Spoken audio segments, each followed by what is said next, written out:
What is blockchain? Blockchain is a system of recording information in a way that makes it difficult or impossible to change, hack, or cheat the system.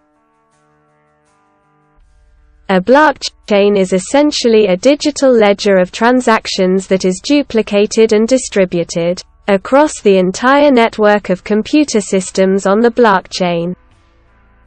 Each block in the chain contains a number of transactions.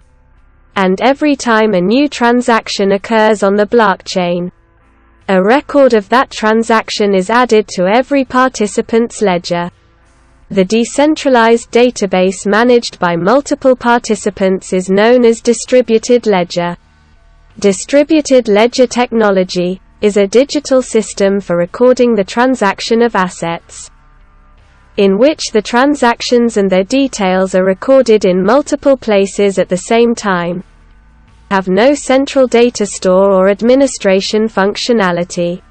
In a distributed ledger, each node processes and verifies every item, thereby generating a record of each item and creating a consensus on its veracity.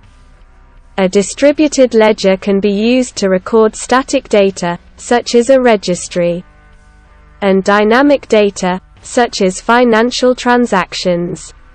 Blockchain is a well-known example of a distributed ledger technology.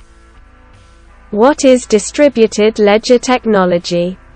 Distributed ledger technology, DLT, refers specifically to the technological infrastructure and protocols that allow the simultaneous access, validation and updating of records that characterizes distributed ledgers. It works on a computer network spread over multiple entities or locations. DLT uses cryptography to securely store data, cryptographic signatures and keys to allow access only to authorized users. The technology also creates an immutable database, which means information, once stored, cannot be deleted and any updates are permanently recorded for posterity.